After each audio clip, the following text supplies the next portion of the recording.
Okay, let's unpack this. I stumble across a really unsettling moment from a 1991 Thanksgiving Day newscast in East Tennessee. What was that? A middle school kid, when asked what he was thankful for, replied, and I quote, "I'm thankful none of my friends got killed this year." Wow. Just, wow. Yeah, just let that sink in for a second. A child's gratitude centered on survival. It really brings home the intense fear that so many young people were, experiencing in their daily lives. And what's fascinating, or maybe chilling, is that this wasn't just one child's worry. It reflected a very real and widespread concern about violence in schools across the country back then. Exactly. And that's precisely what we're diving into today. We're going to explore the issue of interpersonal violence among youth and its significant impact on the school environment. Right. Our primary source for this deep dive is a 1993 paper titled Interpersonal Violence Among Youth, a Challenge for School Personnel. And if we connect this to the bigger picture, even though this paper is from the early 90s, it gives us some incredibly valuable insights into a problem that, well, unfortunately continues to be a major challenge. Our mission here is to really understand the extent of youth violence, what the paper identifies as the key driving forces behind it, how it affected students and teachers, and the prevention strategies that were being discussed even then. Right. So for you, the listener, our goal is to provide a clear and comprehensive understanding of this complex issue without, overwhelming you with a mountain of information. Yeah. We'll be highlighting the most important takeaways from the paper and connecting them in a way that makes sense. Okay, so let's begin by understanding just how serious the problem of youth violence was in the early 1990s, according to this paper. It defines interpersonal violence as aggressive behavior that results in psychological or physical harm or even damage to property. It also points out that the terms aggression and violence often used interchangeably in the research back then. And when we talk about the most severe form of this, we're talking about homicide. The paper highlights some truly shocking statistics from that era, stating that homicide was the second leading cause of death for young people between 15 and 24 in the United States. Second only to accidents, right? Unintentional injuries. Exactly. Second only to unintentional injuries. But here's where it gets really interesting.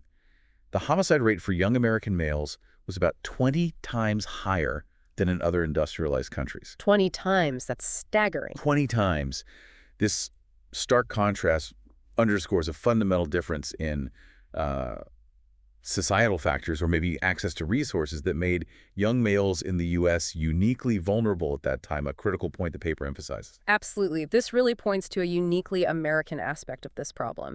And Surgeon General Novella's 1991 data paints an even more concerning picture. She reported over 3,200 deaths of young people each year due to interpersonal violence. Over 3,000 a year. Yeah, and what's particularly troubling is that the rate of murders was increasing more rapidly among teenagers compared to young adults. Furthermore, the homicide rate for Black men aged 15 to 24 had surged by 40% since 1984, making it the leading cause of death for that demographic. Leading cause of death. That's The report also noted the tragically higher homicide rate for Black women compared to white women. This is a deeply disturbing picture of inequality and loss. Yeah. And it wasn't just about fatalities, was it? Yeah, not at all. The paper cites a statistic that 30 children suffered gunshot wounds every single day in America. Just think about that for a moment. Every day. And the exposure to violence was widespread, especially within certain communities. The paper references a study in Chicago where every single child living in a public housing project had experienced a shooting firsthand by the age of 5. By age 5? Yes. And in one school in Chicago, over a quarter of the students had witnessed a shooting, and nearly 30% had seen a stabbing. We're not talking about rare events here. This was a prevalent reality for many young people. Yeah. The paper paints a stark picture of widespread exposure to violence, particularly in urban areas, with studies from Chicago, Los Angeles, and Detroit all showing alarmingly high rates of children witnessing homicides. No, this was a deeply ingrained part of life for too many children. Yeah. And it wasn't confined to Chicago, right? The paper mentions similar findings elsewhere. Exactly. Los Angeles and Detroit, with significant percentages of children having witnessed someone being murdered. This is awful. And what's fascinating here is that while the paper does acknowledge that violence was more concentrated in inner cities and among minority youth, citing CDC data from states like New York, Florida, California, and D.C., it also makes a really important point. Which is? That these rates had actually increased in rural communities too. Oh, that's interesting. So it wasn't just an urban issue. Right. This challenges the assumption that youth violence was solely an urban problem. That's a really crucial point to remember. It wasn't limited by geography. The paper also highlights the significant role of the home environment. Mhm. If children grow up in homes where violence is a normal way to resolve disagreements or to show power, it's almost inevitable that they will carry those learned behaviors into the school setting. Absolutely. And the accessibility of weapons within this kind of environment is a really critical factor. The CDC data cited in the paper shows 11,000 deaths of young people due to homicides involving firearms, knives, or blunt objects between 1980 and 1989 alone. 11,000. Yeah.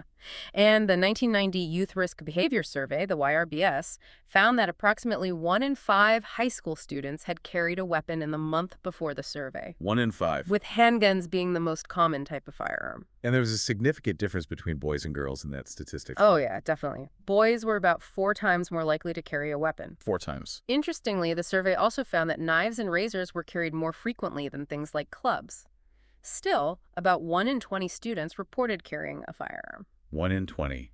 These are incredibly high numbers for a place of learning. And the violence that occurred within the schools themselves was also a major concern. The National School Safety Center reported that tens of thousands of students were physically attacked each month in secondary schools. Each one. A significant percentage of students in urban areas missed at least 1 day of school per month because they were afraid for their safety. Just afraid to go to school. And thousands of teachers were also physically attacked each month. The estimated cost of repairing damage due to school crime was also substantial, though the paper notes that this was likely an underestimation. Yeah, probably hard to capture everything. It's chilling to think about that level of violence becoming almost a normal part of the school experience for some students and teachers. Mm-hmm. The data from the National Adolescent Student Health Survey really reinforces this, with nearly half of the boys and over a quarter of the girls reporting being in a physical fight within the past year. Almost half the boys. Yeah. Many students have been threatened or even robbed at school or on the bus. And the fact that a noticeable percentage of boys were carrying knives or even handguns on a daily basis is, deeply disturbing. Yes, and the 1990 YRBS data supported this, showing that on average about 1 in 5 students were involved in a fight each month, with the rate being much higher for male students. Mm-hmm. And the fact that these fights most often happen between people who knew each other, it really points to a breakdown in how young people were resolving conflicts. The paper makes a really important point here, stating that schools often reflect the communities they are a part of. Yeah, that makes sense. So if a community is struggling with violence, it's very likely that the schools within that community will see similar issues. The statistics from the Center to Prevent Handgun Violence are truly horrifying. Dozens of gun-related deaths at schools, hundreds of severe injuries, and hundreds of hostage situations, all within a 4-year period in the late 80s, early 90s. Just unbelievable numbers. Teenagers were at the highest risk in hallways and classrooms, and handguns were used in the vast majority of these incidents. And the impact on the learning environment is undeniable. As the paper clearly states, students cannot focus on their education when they are constantly living in fear for their personal safety. Of course not. The sheer number of children who are estimated to be bringing guns to school every day, the paper mentions a figure of around 400,000 boys carrying handguns annually, is a symptom of a much larger problem in society. It's a terrible cycle. Fear leads to a perceived need for protection, which can then, escalate the potential for violence. It's sad. The paper also highlights some really alarming data from the U.S. Justice Department and the National Council on Crime and Delinquency, showing a dramatic increase in violent crimes committed by young people and a doubling of the number of adolescents in correctional facilities since the mid-1960s, even though the youth population was actually larger back then. This led the House Committee on Children, Youth, and Families to declare youth crime a national emergency in 1991. That really underscores the urgency of the situation at the time. A national emergency. That says it all. This sense of crisis is really important to understand. Yet the paper draws a striking contrast with earlier perceptions of school problems. Well, a 1984 poll indicated that school principals and teachers viewed issues like alcohol and drug abuse as the most serious challenges, while perhaps underestimating the extent of theft, physical attacks, verbal abuse, and vandalism. It's almost like there was a disconnect, maybe, between the data that was emerging about school violence and how it was being perceived by those within the school system itself. Yeah, possibly. Even the 1978 Safe School study pointed to a significant crime problem in a notable percentage of schools, which eventually led to the development of national health objectives focused on preventing violence. And despite the fact that the number of school-aged children actually decreased in the 1980s, the National Crime Survey found that violent crimes in and around schools remained stubbornly high. Right. The paper concludes this section by emphasizing the very serious problems with violence that American schools were facing, problems that had a profound impact on the physical and psychological well-being of both students and teachers. Hmm. It also highlights how the nature of disciplinary issues in schools had drastically changed from, relatively minor misbehavior like running in the halls or chewing gum The classic stuff. to serious physical violence and even murder.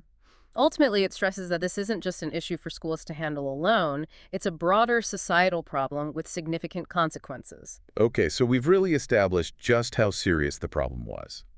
Now let's delve into trying to understand the underlying causes. The paper makes it clear that we need to look beyond just the behavior of young people and the role of law enforcement. What are some of the wider contributing factors that the paper identifies? The paper lays out several key contributing factors, painting a picture of a complex web of issues. These include things like family disruption, unemployment in the community, poverty, racism, experiences of abuse, lack of access to adequate health care, and low levels of academic achievement. Wow, that's a lot. It is. And to try and make sense of these complex connections, the paper then briefly discusses various theoretical models that attempt to explain aggression. Right, like Fox's idea that while violence itself might be a natural human impulse, the meaning we give to it, which can stem from what he calls violent imaginations, is the real problem. Uh-huh. That perspective emphasizes the importance of having clear rules and boundaries. Then there's Dollard and his colleagues' frustration-aggression hypothesis, which suggests that frustration always leads to aggression. However, the paper notes that this particular theory didn't find strong research support in this context, right? Right. Not much support for that one. Instead, the focus shifted towards understanding violence as what they termed an aberrant condition, meaning something that deviates from the norm. Exactly. Then the paper explores Down's sociological perspectives, which offer a range of different ways to look at the issue of youth violence. These include strain theory, Strain theory. which connects the strong societal emphasis on achieving money success and high social status, particularly in industrialized countries, with feelings of what's called anomie. Anomie. That's like a feeling of normlessness. Exactly. A sense of normlessness or lack of clear social guidance that can arise when these goals feel unattainable for many people. Cohen's work specifically looks at how schools can create this kind of strain for lower-class urban adolescents, potentially leading them to seek status and belonging in gangs. And then Cloward and Olin offer a slightly different take, suggesting that school might actually be less relevant to gang activity. Yeah, they argued that in inner cities, the primary motivation is money success, and school grounds simply become another location for engaging in illegal activities to achieve those financial goals. Motz's perspective is also interesting. He viewed juvenile delinquency as often being something that happens sporadically and is driven by a subculture that distorts mainstream societal values. Right, like placing a high value on things like toughness as a form of masculinity and constantly seeking out excitement. Yep. Yes, and labeling theories focus on how societal institutions like schools or the justice system actually define what is considered deviant behavior. So the label itself causes problems. It can.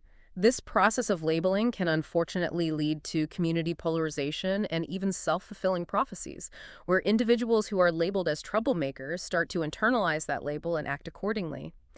The paper also mentions the role of the media in perpetuating stereotypes that can contribute to this labeling process.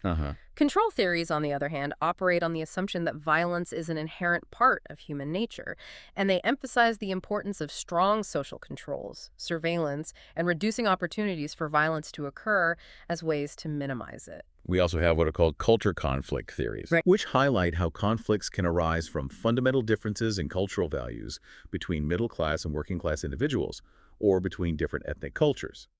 When these different cultural norms aren't recognized or understood by the dominant culture within a school, for example, it can lead to conflict, particularly in inner-city schools. That makes sense.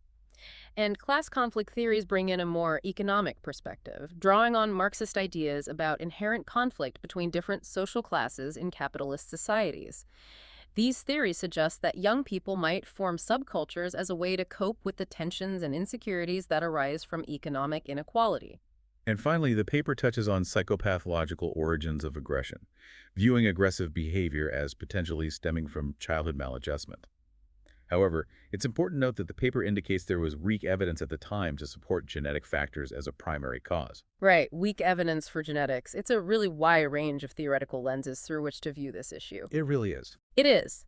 But the paper then shifts its focus to what it identifies as more concrete causal factors that had stronger research backing. Ooh. The family environment is a significant one. Huh.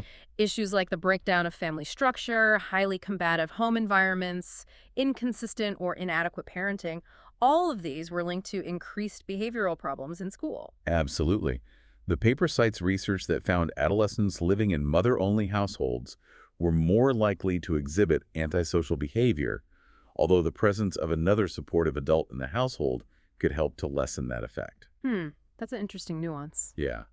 The paper also highlights the really devastating impact that child maltreatment can have on a child's academic and social-emotional development. Peer influence is another really major factor that the paper emphasizes.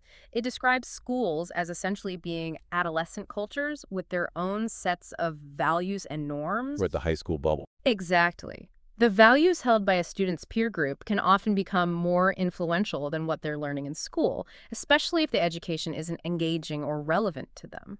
This can lead to things like failing classes or skipping school becoming acceptable within that peer group. And even violence can become normalized. Yes, violent behavior itself can become normalized and even encouraged within certain subcultures. The paper stresses that the peer group can be a primary way that young people learn unacceptable behaviors, aligning with social learning theory, Mm-hmm. which suggests that antisocial behavior is learned through observing and imitating others, and through reinforcement and the expectation of rewards, particularly when bonds with family and school are weak. And we can't overlook the role of teachers themselves, can we? No, definitely not. The paper discusses how different classroom management styles, the act of labeling students, the inappropriate use of reinforcement, and creating classroom environments that are too focused on the teacher and don't allow for student growth and participation can all contribute to frustration and misbehavior. Yeah. The paper also points out the problem of teachers not always receiving adequate training in how to effectively manage classroom discipline. Poor teaching in general can also lead to academic frustration for students, which can then manifest as misbehavior. And the school environment as a whole also comes under examination. The paper suggests that when there's too much emphasis on competition rather than cooperation among students, Which happens a lot. yeah, it can lead to feelings of failure for some, which can then contribute to behavioral problems. Interestingly, it even mentions how a child's initial experience with learning, for example, attending a very cognitively oriented daycare, might lead to initial aggression when they transition to a more traditional school setting because their level of assertiveness might be different from their peers. I hadn't thought of that. Right. Other factors within the school environment that the paper highlights include ineffective administrators, inconsistent application of discipline, rules that feel oppressive or unfair, inadequate counseling services for students, a curriculum that doesn't feel relevant to their lives, and even instances of staff bias or bigotry. Wow. The paper makes a really powerful statement that the school system itself can unfortunately become a source of violence, particularly for minority students who may face disproportionately harsh disciplinary actions. That's a really heavy point. It is.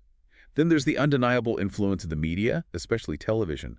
The paper highlights just how much more time children often spend watching television compared to being in school, positioning it as a really powerful force in shaping their understanding of the world. And what's particularly interesting here is the concept of symbolic modeling. Symbolic modeling. Explain that. Well, the media can essentially desensitize children to violence by portraying it as something that is acceptable, even functional, for resolving conflicts, while rarely showing the real-life negative consequences of violence.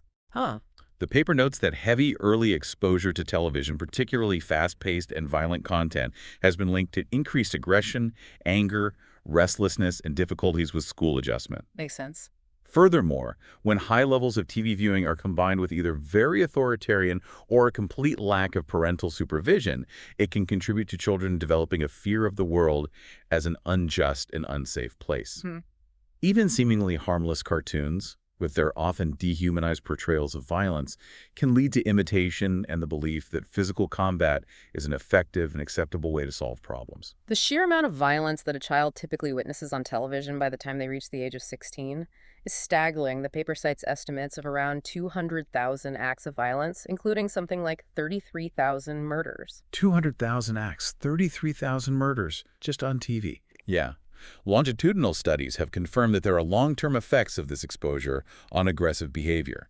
It can create a cycle where individuals who watch a lot of violence are more likely to behave aggressively themselves, and they then watch even more violence to justify their own actions, ultimately leading to poor socialization skills and academic struggles. Right. It becomes a feedback loop.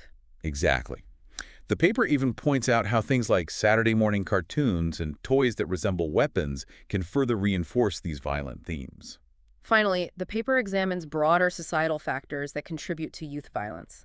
These include the easy availability of firearms, the problems of alcohol and substance abuse, the illegal drug trade, poverty, racial discrimination, and a general cultural acceptance of violence as a way to resolve disputes. So guns, drugs, poverty, racism. All interconnected. The paper notes that the majority of homicides actually occur with firearms during arguments between people who know each other. It also touches on the inconsistent way that society often treats adolescents, expecting them to behave as both children and adults simultaneously, which can contribute to a lack of maturity in decision-making. That's a good point. And the paper makes a powerful argument that structural inequities within society, such as poverty, high unemployment rates, and inadequate access to quality education, can themselves be seen as forms of violence against young people living in inner cities. It's a really comprehensive overview of the many interconnected factors at play. So considering all of these really complex and interacting factors, does the paper suggest that there's a typical profile of a violent youth? Well, the paper emphasizes that there's no single theory or individual profile that can fully explain why some students become violent. Interestingly, it points out that the majority of violence in schools isn't actually premeditated gang-related activity, but rather tends to be more spur-of-the-moment incidents. Okay, so not always planned out. Right. However, the paper does highlight some characteristics that are commonly observed in young people who are considered to be at higher risk for engaging in violent behavior. Like what kind of characteristics? Things like not having enough parental supervision or having parents who are completely absent from their lives, experiencing inconsistent or abusive forms of discipline at home, a lack of overall family structure and emotional closeness, having a very low tolerance for frustration and relying on what are described as inadequate coping mechanisms, often expressed as acting out behaviors. These young people may also come from cultural backgrounds where violence is seen as an acceptable or even necessary way to resolve conflicts. Are there any psychological characteristics that tend to be more common? The paper mentions potential links to attention deficit disorders and what's known as an external locus of control. External locus of control, meaning? Meaning that they tend to believe that what happens to them is primarily due to external factors like luck or fate rather than their own actions or choices. Okay. Got it. The paper also highlights Albert Bandura's concept of self-efficacy. Self-efficacy. Belief in yourself. Exactly. Belief in one's own ability to succeed in specific situations or accomplish a task. The paper suggests that school plays a crucial role in helping young people develop cognitive and problem-solving skills, which contribute to self-efficacy. However, school practices like ability tracking or very rigid organizational structures can unfortunately lead some students to feel a sense of ineffectiveness and low self-esteem. Which can then lead to problems. Exactly.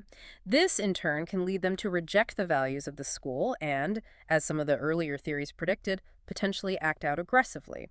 So, having a poor self-concept, low self-worth, and a general feeling of ineffectiveness can be important red flags for potential aggressive behavior. That really helps to paint a clearer picture of the vulnerabilities that can contribute to violent behavior in young people.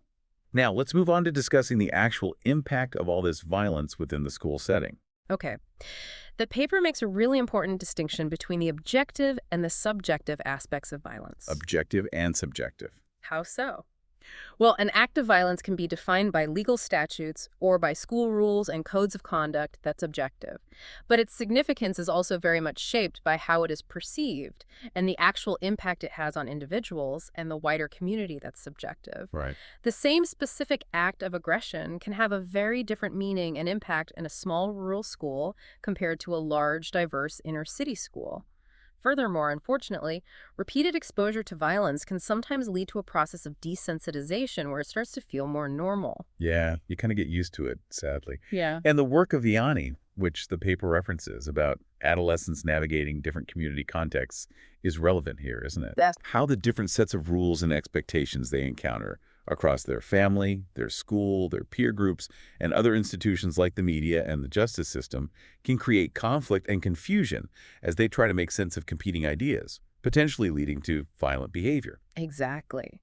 While some research attempts to look at the broader national impact of school violence, the paper points out that most studies tend to focus on specific school districts or even individual local communities. They're very local. Yeah, the prevailing community standards really play a significant role in determining what is considered to be violence, what its impact is understood to be, how it is typically dealt with, and what kinds of preventive measures are put in place. And the impact on both students and teachers is clearly profound. The survey data from schools in Chicago the paper discusses is quite disturbing. What did it show? Nearly half of the students reported not feeling safe at school. A significant percentage were specifically afraid for their safety on school grounds and in parking lots, and about a third of the students admitted to carrying weapons. A third carried weapons. Yeah. Teachers also reported feeling unsafe, particularly in areas like parking lots, and alarmingly, almost half of them said they were reluctant to even confront students about misbehavior because they were concerned for their own safety. Wow. So teachers were scared too. Very much so. And this wasn't just an isolated issue in Chicago. The paper cites some really concerning figures from other parts of the country, such as a report of dozens of teachers being assaulted every single day in California, Every day. and thousands of students being attacked daily in the early 1980s. A survey of teachers in Oklahoma City found that a majority of middle school teachers and a significant percentage of all city teachers had actually considered leaving the profession due to the level of student abuse they were experiencing. I don't blame them. Right. Beyond the immediate physical harm, this kind of environment creates a pervasive atmosphere of tension, disruption, and stress that fundamentally undermines the ability to teach and to learn effectively. Teachers can start to feel more like law enforcement officers in what the paper rather starkly describes as battle zones. Battle zones. That's a powerful image. The paper also mentions a study of teachers in Los Angeles who were described as feeling battered by the experience of school violence. Flattered. Yeah. And they reported high rates of both physical and mental health problems directly related to the violence they witnessed and experienced at school. While things like vandalism might occur in most school settings, the paper notes that personal violence, especially more serious assaults, tends to be more concentrated in inner-city schools that serve diverse racial populations and students from lower-income backgrounds. As the paper points out, there's an ongoing discussion and sometimes conflicting views presented in the media about the relationship between violence and the wider community, within families, and in schools. Right, safe havens versus hotbeds. Exactly. Sometimes schools are portrayed as safe havens, while other times they are depicted as being hotbeds of violence.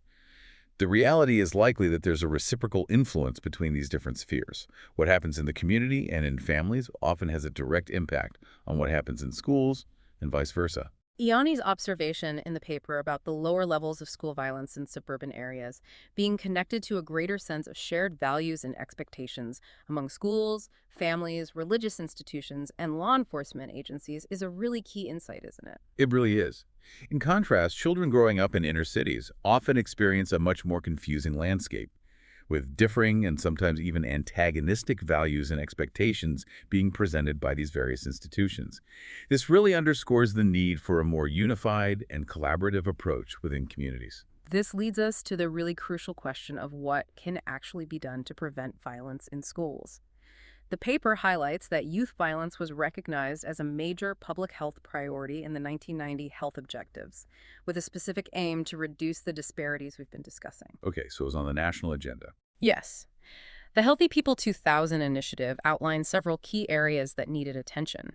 including fostering cooperation across different sectors, improving the quality of local data on violence, strengthening services for victims, integrating substance abuse prevention efforts with violence prevention, Hmm. enhancing the professional education of healthcare providers on violence-related issues, and specifically addressing cultural differences in how violence is understood and experienced. And the Healthy Communities 2000 Mhm. model standards went even further, right? They did. They focus on specific objectives related to reducing the risk of violence, implementing prevention programs, improving community-level intervention and surveillance efforts, and setting concrete targets for things like reducing weapon-related deaths and injuries, decreasing adolescent fighting and the carrying of weapons, Okay, specific goals. and lowering homicide rates in particularly vulnerable populations, such as young children, spouses, and minority men and women between the ages of 15 and 34.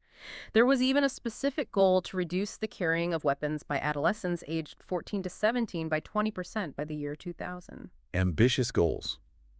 One of the challenges that the paper points out is the fact that there wasn't, and perhaps still isn't, a set of really reliable instruments or tools to accurately assess violent tendencies in young people before they manifest in harmful Yeah, ways. how do you predict it? Exactly.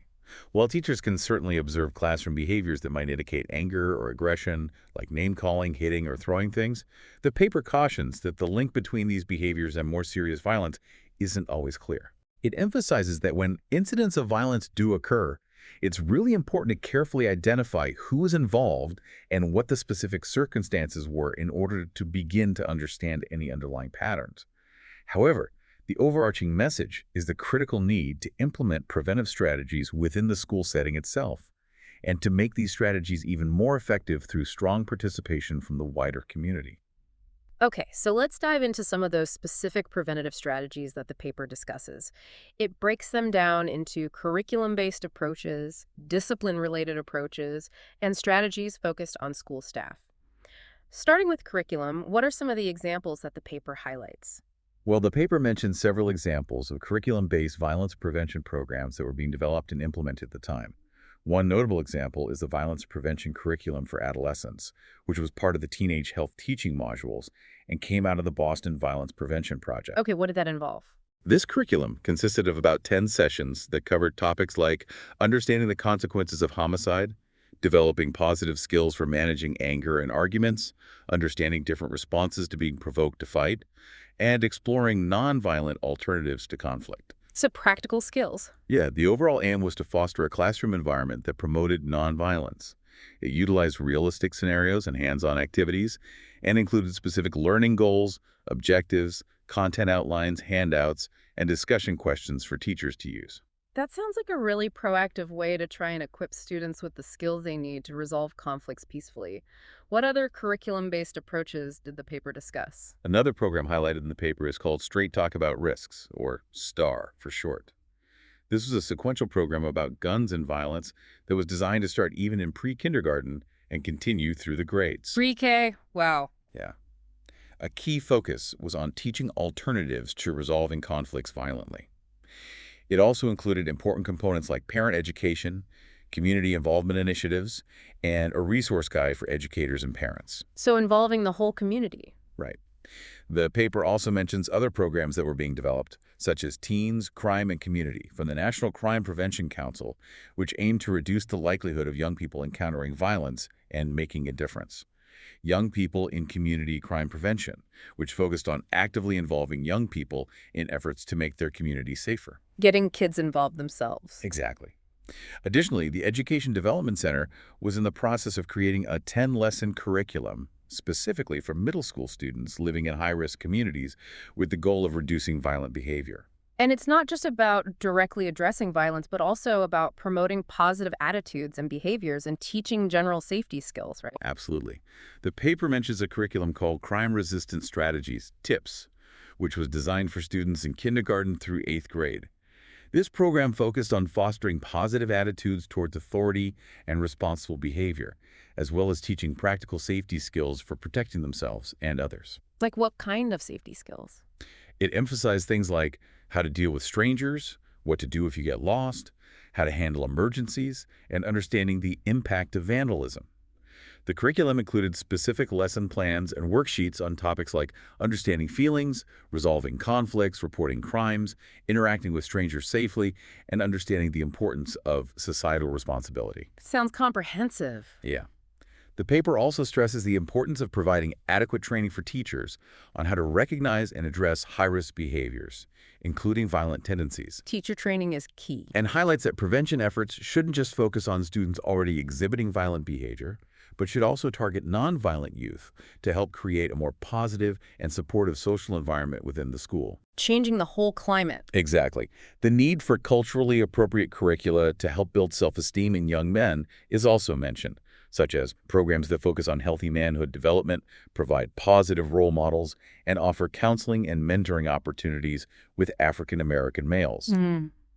The paper even notes that educational interventions had shown some effectiveness in reducing aggression and the likelihood of reoffending among young people already involved in the juvenile justice system. Okay, moving on to discipline-related approaches. The paper acknowledges the many factors that contribute to youth violence that are outside of the direct control of schools. Yeah, like poverty, weapons, gangs, drugs. Right. However, it outlines 9 key areas where schools do have a responsibility to act. These include developing comprehensive prevention plans at primary, secondary, and tertiary levels, providing training for adults and information for students about abuse, available resources, and referral processes, Connecting people to help. establishing systems for early recognition and referral of at-risk students, implementing case management approaches to support individual students, providing access to counseling, psychological, and special education services, ensuring appropriate follow-up after a crisis occurs, maintaining a physically secure school environment and clear procedures for reporting crimes, developing and implementing policies and curricula that enhance students' self-control, self-preservation skills, and self-esteem, and ultimately fostering a positive and supportive overall school climate. Creating that safe and supportive environment is clearly a fundamental prerequisite for learning. The paper discusses a really interesting longitudinal prevention project that was implemented in Seattle. What do they do in Seattle? This project focused on early risk factors and involved a multi-pronged approach, providing school-based family support through liaisons and parent training programs, implementing specific classroom management techniques like interactive teaching and cooperative learning, offering peer-based social skills training for students, and establishing community-based initiatives like career education and mentorship programs. Wow, attacking it from all angles. Pretty much. And the results of this project were encouraging, showing greater school bonding among students, higher educational expectations, and lower rates of suspension and expulsion. So it worked. That seemed to have positive effects, yeah. The more traditional approach to school discipline, as the paper points out, often involves the development of written regulations, ranging from very basic outlines of expected behavior to more comprehensive codes of conduct and disciplinary curricula. Right, the school handbook. Exactly. The paper provides an example from a school district in Illinois that had specific rules against things like making threats, fighting or possessing weapons, and committing any type of crime.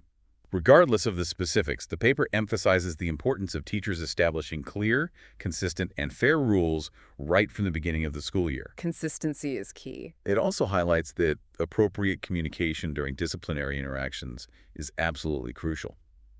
Teachers need to be trained in effective intervention language and skills, and they should use non-confrontational language to avoid putting students on the defensive. De-escalation techniques. Yeah, techniques like buying time by using affirming statements to de-escalate a situation with an agitated student are also important.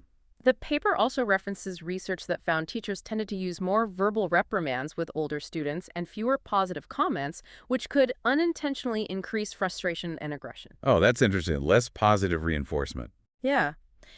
In situations where a student is potentially becoming aggressive, the paper offers some advice for teachers, such as remaining calm themselves, actively listening to the student without becoming defensive or authoritarian, avoiding creating a win-lose dynamic, and maintaining a problem-solving attitude. Good advice for anyone, really. True.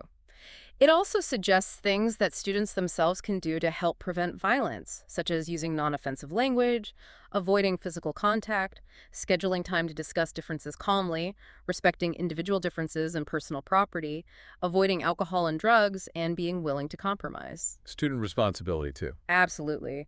The importance of strictly enforcing a no-weapon policy and immediately reporting any threats to school administrators is also stressed. On a more systemic level, the paper discusses how comprehensive prevention efforts need to address the issue of easy access to handguns. It mentions strategies that some schools were considering or implementing, such as conducting random locker searches, installing metal detectors. The controversial stuff. Right. Having student walkthroughs with security personnel, and requiring the use of clear plastic or mesh bags for students' belongings. However, the paper doesn't provide any information on the documented effectiveness of these particular measures. So we don't know if they actually worked well back then. Not according to this paper, no. Johnson and colleagues, whose work is cited in the paper, suggest several other important components of a comprehensive approach, including greater parent involvement in addressing student misbehavior, increased community involvement through educational programs, Getting parents and community on board. focusing on helping students achieve academic success, giving students a voice in school decisions, and collaborating with the juvenile justice system. They emphasize the importance of preventing violence rather than simply trying to eliminate it after it occurs. Proactive, not just reactive. Exactly. Their recommendations for decreasing disruptive behavior include heightening student interest in learning and providing clear reasons for academic tasks, creating a positive classroom environment with well-defined goals and objectives, actively involving students in decisions about their learning, and including them in the process of developing classroom rules and consequences. Giving students some ownership. The paper also touches on a more traditional disciplinarian approach that was implemented in one school in Wyoming. Okay, what was that like? In this model, the principal developed a very clear set of rules and associated punishments, which were then communicated directly to parents. Any violations were documented, and both the student and the parents had to sign off on them. Accountability. Yeah. The school also implemented pride programs, where individual student achievements were publicly recognized during school assemblies. Interestingly, this approach reportedly led to a significant drop in fighting incidents within 3 years, Really, so clear rules worked there. suggesting the potential effectiveness of clearly defined limits and emphasizing student responsibility. A review of disciplinary approaches by Houston and Gruba, which the paper mentions, highlights the need for appropriate policies, clear rules, and consistent accountability. They emphasize the importance of both proactive measures aimed at decreasing opportunities for violence to occur and reactive measures designed to diffuse and contain violent situations when they do arise. Proactive and reactive, both needed. Exactly. They also note the effectiveness of having written rules and clearly defined consequences for violations. The paper also points to the value of effective programs that link teenagers together to help them expand their understanding and acceptance of diverse backgrounds. Like peer programs. Yes, it gives examples of peer mediation programs in cities like Minneapolis and New York City, where students are trained in mediation techniques to help resolve conflicts peacefully. A similar program in Albuquerque, which even involved training some gang members as mediators, reportedly helped to lower gang-related problems in schools. Wow, using gang members as mediators. That's bold. It is. The paper also highlights the importance of family-level interventions that actively involve parents in the learning and disciplinary process.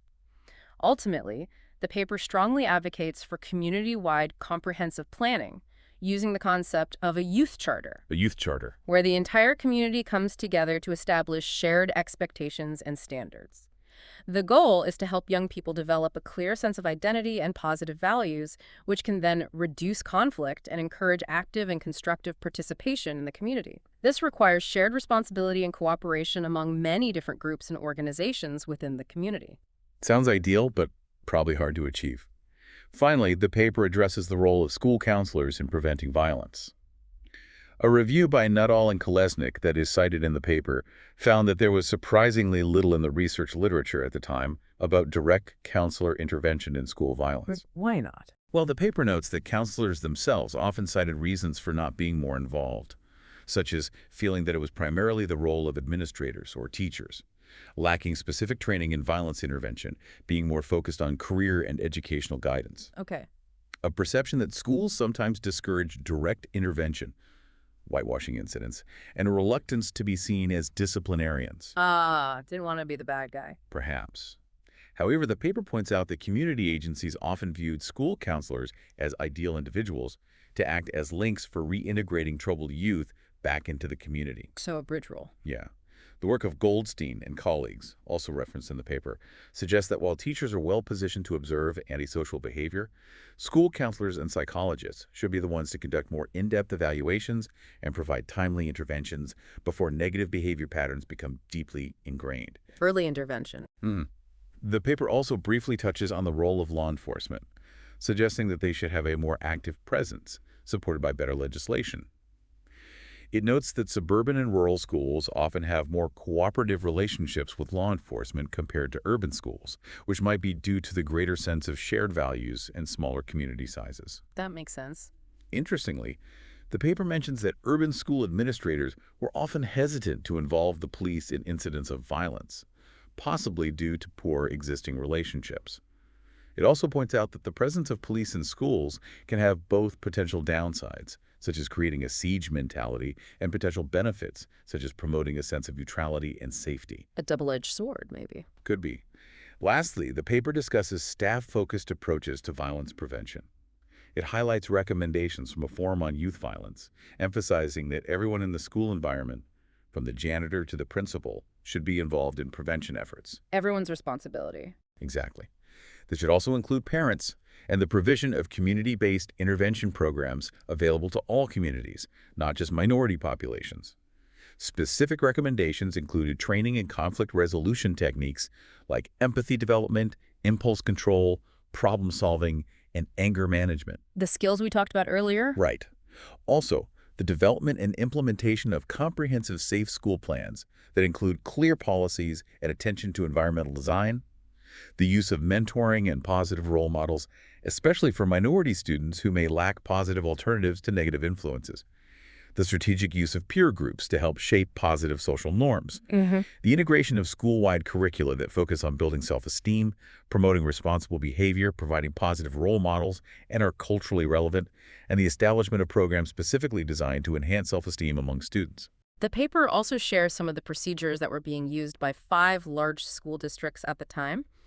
These included the deployment of monitors in schools that were identified as having a higher risk of conflict, the use of uniformed personnel, alarm systems, metal detectors, security cameras, locked doors, and student identification cards. More security measures. An increased focus on overall security measures, such as the use of video recording systems with date and timestamps, ensuring active staff involvement in the implementation of security protocols, and the essential, although often challenging, tasks of consistently monitoring, reporting, and recording incidents of violence. Documentation is crucial. Yes.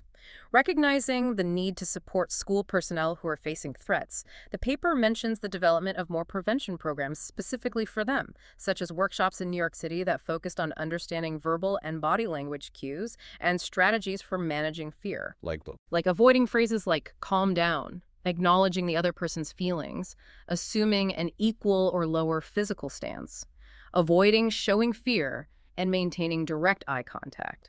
While acknowledging that there wasn't one single proven solution, the paper emphasizes that teachers have a responsibility to protect themselves and their students. Yes, self-preservation. Finally, the paper includes some suggestions from teachers themselves on how to reduce school violence, emphasizing that discipline needs to start at home with respect for adult figures, that courts need to consistently follow through with punishments for violent acts, Consequence. that students need to develop skills for controlling their anger and engaging in activities that build self-worth, and that teachers need to receive better training to handle student behavioral problems and even incidents of parent aggression towards them. Wow, even parent aggression. Yeah. The paper concludes with a set of general recommendations for all school personnel, encouraging them to brainstorm practical suggestions for violence prevention and safety. These guidelines, based on the author's research and interviews with educators, include fostering cooperative working relationships between law enforcement and school staff through joint events and discussions, ensuring that teacher preparation programs include training on both violent and nonviolent student behaviors, and equip teachers with strong classroom management skills and the ability to command respect. implementing student orientation programs during the first week of school to clearly outline acceptable and unacceptable behaviors, and consistently reminding students of the rules and consequences. Setting expectations early. Actively involving parents in the development and enforcement of school conduct policies, avoiding the use of corporal punishment as it can condone, evoke, and model violence. That's a big one. Fostering a school-wide culture where every person is aware of and sensitive to the needs of others, and ensuring that all students receive adequate attention. And finally, that teachers should actively emphasize and model respect for cultural differences among students. So to bring everything together, it's really clear that tackling the issue of youth violence in schools is a very complex and multifaceted problem. Absolutely. It demands a wide array of strategies that address everything from what's taught in the curriculum to school disciplinary policies, the provision of counseling services, the implementation of legal measures against weapons in schools, and comprehensive educational campaigns for parents and the wider community. And this deep dive, drawing on the insights from this 1993 paper, has aimed to give you, the listener, a more thorough understanding of not only how significant the problem was at that time, but also the various theories that attempt to explain its causes and the profound impact that violence has on the school environment. Right. We hope that this knowledge can provide valuable context and inform potential interventions both within our schools and in the broader society. And it's important to remember that while our discussion today has primarily focused on the school setting, there are many other incredibly vital programs and initiatives within the community in areas like recreation, the legal system, and faith-based organizations that also play a critical role in achieving the broader public health objectives related to preventing violence and creating safer environments for young people. Absolutely. And on that note, here's a final thought for you to consider. Given the intricate interplay of all the factors we've discussed today, from family dynamics and peer influences to the impact of media and the presence of societal inequities, what single change at the community level do you believe would have the most significant and lasting impact on reducing youth violence within our schools? That's a tough question. It's a big question, but definitely something worth thinking about.